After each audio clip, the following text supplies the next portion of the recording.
movie nerds, and welcome back to Cinematic Sarcastic, the podcast that talks all things movies and television. I'm Natalie, and I'm your host. On today's episode, we are going to do something a little bit different than I have done last year. This is going to be the final episode of 2023. I took a little bit of time off around Christmas break. Merry Christmas to anyone who actually celebrates the holiday. And I'm probably going to take a couple of days around New Year's as well. So this is going to be the last video of 2023. But normally, I think last year at least, what I did at the end of the year was talk about kind of what my favorite movies and TV shows of the year were. And I know a lot of review podcasts and YouTube channels and stuff kind of do that. But for me, it's like if you guys are listening all year round, you sort of know what I have enjoyed and what I haven't. So I thought I would mix it up a little bit. And instead of talking about what I really liked from the previous year, talk about the movies that I'm excited or most excited about in the upcoming year. So we are going to go over my list of my top kind of most excited films for 2024. These are not going to be in any particular order, and a couple of these are really 2023 movies that, because of the actors and writer strike, got pushed a little bit. So technically we were supposed to have seen them already, but unfortunately we didn't get that chance. So I did add those to this list of what I'm most excited to see in 2024. So to start us off, even though I know I am completely and utterly alone here, I feel like I know that most people are riding the train of just hating on this movie, Something Fierce, but I am really excited to see the second part to Rebel Moon. I am okay with the fact that I am probably the only one that is really excited. I am not only excited about the second part, but I am really, really excited for the summer of next year when we are getting the extended editions of both of those, because I really just want to spend a day and sit down and watch both extended editions back to back and see, does it improve? I enjoyed it, but I think that you can definitely notice where he cut some things out. So I am eager to sort of see what was cut from both of the films and how that changes the overall story, especially because I am hearing now that Netflix preferred the extended editions of Rebel Moon, which just begs the question why they even bothered to put out the shortened, not rated R versions in the first place, if potentially people would have enjoyed the extended editions better. But what do I know? I'm not Netflix. So I am looking forward to Rebel Moon Part 2 in the upcoming year. The next movie that I am excited about is Gladiator 2.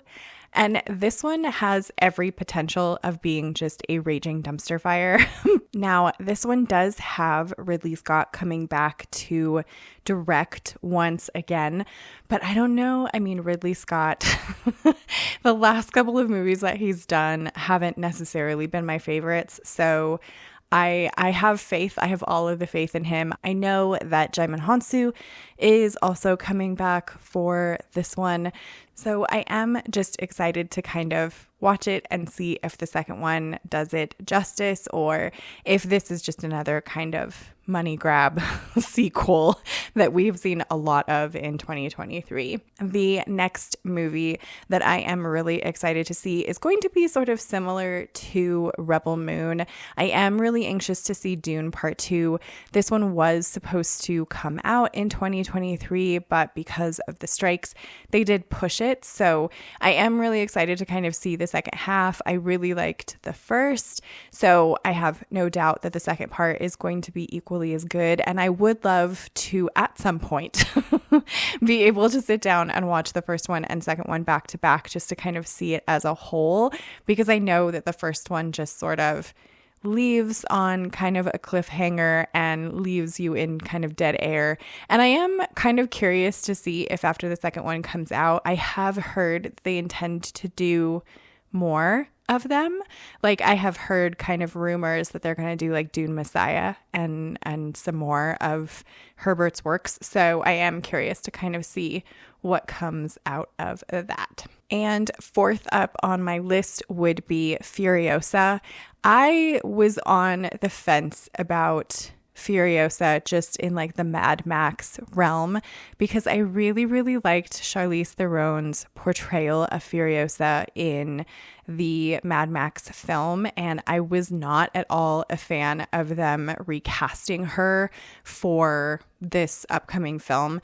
But then as soon as I saw the trailer for it, I'm still not the biggest fan of the recast, I will say. I think that I would have been a lot more excited if it had been Charlize Theron coming back to play Furiosa, but I do kind of understand why not. They are going for her when she was younger, and I get it, but I don't know. It does look really good. It does look very interesting, and it does look like it is going to be like a good sequel, I guess, or prequel it would be to Fury Road. So I am excited to see that one and kind of feel out whether or not it's going to be worth it for them to continue making them, because I feel like they're probably going to milk Mad Max for as many films as they possibly can. And if they're good, hey, I'm into it, because I really love like the Mad Max franchise. Loved them when I was a kid. Definitely have enjoyed like the newer ones. They haven't been movies that I'm like annoyed or irritated by the fact that they're still making them. So I am curious to see Furiosa, but it does have the potential, I think, of not impressing me nearly as much as some of the older ones have. But I don't know. We'll have to wait and kind of find out if that's going to be any good. Number 5 on my list of what I'm really excited for would have to be an animated one. And I know it's going to be sort of strange, but I am super excited to see The Lord of the Rings, The War of the Rohirrim, and that is supposed to come out in 2024. And I feel like it was just yesterday that they announced The War of the Rohirrim and that it was going to be like years and years down the line until we were going to get to see it. But here we are at 2024. I can't even believe it. And the movie is coming out, and I am very excited for it, especially considering that I was so disappointed this year in what Amazon did with Rings of Power, and it seems like it's just going to continue to be a disappointment. So if we can have something in the Lord of the Rings realm that is super good, then I'm here for that. And I know that they do plan to make like other films and things in the Lord of the Rings, like Tolkien space. So I am anxious to kind of see those and see if anyone else can do it justice where Amazon seems to have fallen so short. So next up on the list, obviously I feel like is going to be Deadpool 3. Like this one has to be on there. I am sort of looking forward to the new X-Men as well, but I have heard that they are not really going to do X-Men. And somebody please correct me if this is not the case, but I've heard that they're going to focus only on like the female characters in X-Men, and that would kill it for me because Gambit has always been my favorite, which also takes me back to why I am so excited for Deadpool 3, because I know that Channing Tatum finally, after like 10 years, I feel like he has been talking about wanting to play Gambit, is supposed to be playing Gambit in Deadpool 3. So I'm super excited to see that. I'm super excited to see like all of the people that Ryan Reynolds has collected for this film. And I've loved the first 2 Deadpools, so I can't imagine that the third one is gonna suck. I've been trying to like stay away from the internet as far as like Deadpool 3 is concerned, because I know that there are some people working on the film or some people associated with it that have been leaking a lot of stuff and pissing Ryan Reynolds off, and really I would rather not be spoiled. It's why I don't really like, other than watching the initial trailer and stuff, I don't really like diving too much into movies until after I've seen them, because I don't want to ruin anything for myself. So I'm hoping that nothing that I have seen so far ruins any of the Deadpool for me. So far, I don't think so, because I've pretty much stayed away from a lot other than like news of who Ryan Reynolds is bringing in for the film. I've pretty much stayed away from some of the like leaks and things of that nature. So I am super hyped for that one. Next on my list would be Beetlejuice 2. Again, this is one of those ones with like Gladiator that has an absolute possibility of being a giant dumpster fire, but because they got like all of the original cast, I think all of the original cast is coming back, this potentially could be really great. But I'm also thinking about like Hocus Pocus 2, where they got some of the original cast and that was a dumpster fire, and yet they still are, I hear, making a third Hocus Pocus, which horrifies me. So I don't know. I feel like Beetlejuice 2 has the possibility of being really great, but it also has the possibility of being really terrible. And I am really, really hoping that it's just great because I very much enjoy the first one. And so if I can ever get a sequel out of people that are really good, I will eat them up. Like, I am not really against sequels in general. I'm just against them when they're not done very well. The next one is another one that I am super excited about, but it is kind of more along the silly line. I am super excited to see Fall Guy. This one has Ryan Gosling in it, and he plays sort of a stunt man who ends up having to be kind of like the action hero. It looks incredibly funny. I am super excited to see it. I really think that it has the potential of being one of the funniest ones of the year, and I'm really excited to kind of see Ryan Gosling come out and do some more sort of humorous things. I was not a huge fan of Barbie. As you guys know, I didn't even bother to review it because why? I mean, everybody reviewed it, but I wasn't the biggest fan of that one, but I can see how it wasn't necessarily like his normal, Ryan Gosling's like normal drama type stuff that I feel like I've mostly seen him in. So that's why I am super excited to kind of see Fall Guy and see, you know, how far he can push like that humor line and how well he can do, because I know he can do it, but I'm anxious to sort of see him do that more often. And the next one kind of along those lines, and another one of Ryan Reynolds, is the movie If. Now this one is John Krasinski who wrote and directed it, and it kind of looks sort of to me like maybe Monsters Inc. or definitely a live action sort of like Pixar film, even though it isn't associated with that in any way. But like I said, John Krasinski wrote it. He is also directing it.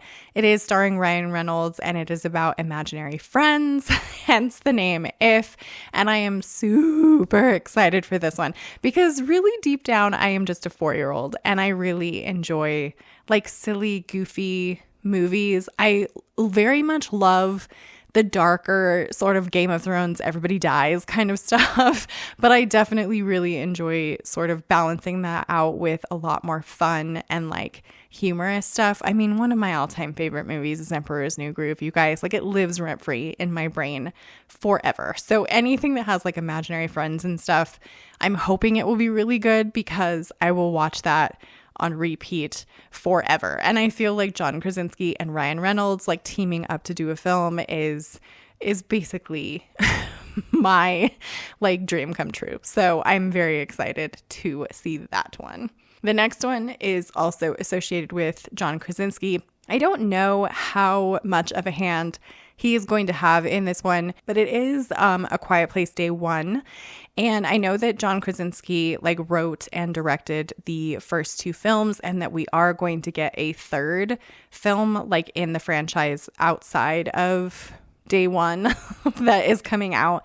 But I don't think, to my knowledge, I don't think that John Krasinski is directing Day 1. I am not sure if he wrote it, but I don't think he's starring in it either. Like, I don't think it's going to have any of the original cast members. I think Jaimin Hansu might be in it, but I very much love the franchise of A Quiet Place.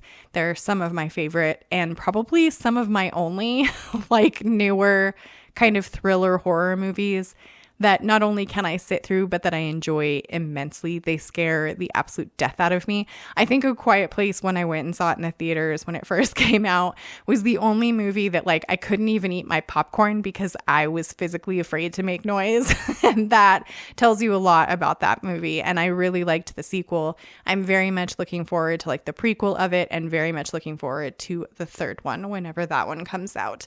And the last movie that is on my list is also another one that was supposed to come out in 2023 that got bumped to 2024 because of the strikes, and that is Kraven the Hunter. And now I'm not a huge, like you guys all know, I'm not a huge fan of DC or Marvel or any of like the comic book stuff, but because this one is sort of, I feel like, a little bit separated from it, and I really, really love Aaron Taylor Johnson, I am very excited to see Kraven the Hunter. I think that what kind of took me from just being so kind of excited about seeing it to being like really excited about seeing it was seeing Aaron Taylor Johnson's performance in Bullet Train.